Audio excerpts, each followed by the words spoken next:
It's time for bookkeeping, beer, and BS.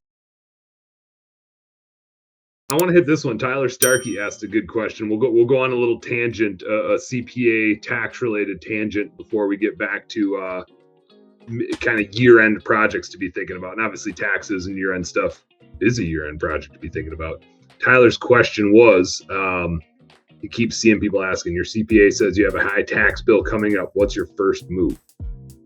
I think the first move is going back to your CPA and saying, like, give me the data on that's causing that high tax bill so we can make sure it doesn't happen again. Because usually if your tax bill is going to be that high, your CPA should have had you doing like quarterly estimated tax payments, or should have been saying before the end of the year, hey, make sure you're setting money aside as your profitability grows so that you don't get blindsided by a big income tax bill at the end of the year.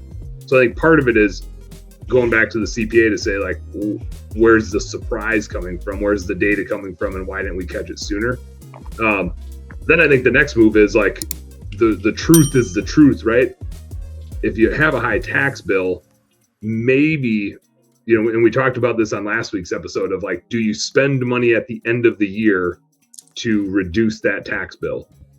And my point was, there's some stuff that's worth spending money on, but it's not like going shopping and buying shit that's on sale. Like, you don't want to go broke saving money.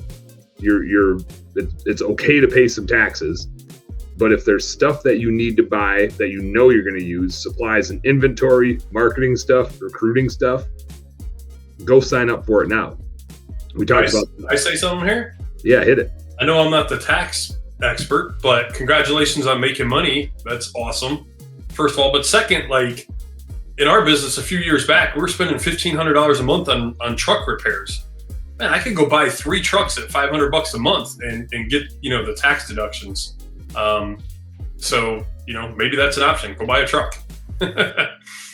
It could be, but like, depending on how much you put down, depending on how you finance it, right? You're still spending that money. Like, it's still money out of your pocket, depending on how much you put down. So my only challenge to that would be, like, you don't want to go broke trying to save money. Like, if you spend all your money and you don't have money left for marketing and recruiting, which is the thing that actually makes you money, then you just have a bunch of trucks. So I would say, first, spend money with Sean so that you have employees. Second, spend money with Michael and Dave so that you have customers. And Michael and Dave, I don't want to like put you guys on the spot, but if somebody says, hey, Blue Skies, I want to sign up for my bookkeeping now, even though I'm not going to use you till next year, or I want to sign up for my recruiting now, even though I don't want to use you next year, I'm going to prepay for it. I'm going to say, fuck yeah. like, of course. Jai, get on the horn. Jai, Putting people pay in full for the next year. And I'm like, yes, you can pay in full. I can't. Yeah, like, I don't want to pay the taxes either, but more important, I do want your business. And I think we'll do it right now. So if you sign up now, do it. Yeah, I don't know if you're the same, Michael, but we'll discount their service if they pay a year in advance. Like, yeah, they're getting the depreciation, or they're getting the tax write-off, and they're saving money, and we got a nice check, right? Don't make me look bad, Dave. Please stop talking. We don't. You don't do that? I've had a lot of questions ask me that. That's hilarious. Dan, on what David said with the truck, don't you have to take possession of the truck before the end of the year?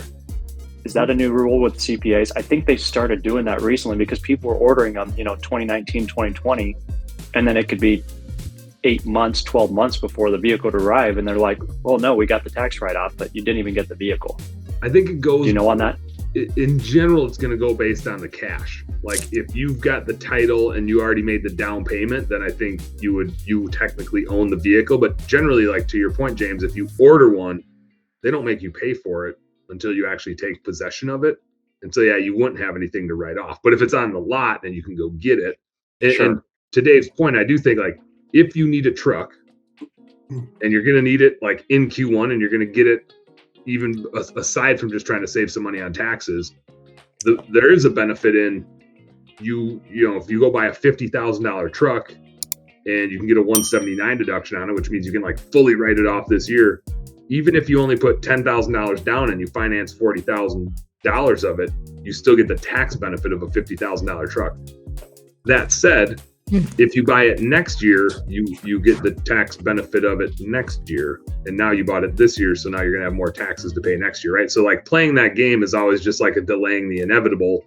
And you're not really saving all that tax money. You're just saving the difference between saving it this year and saving it next year.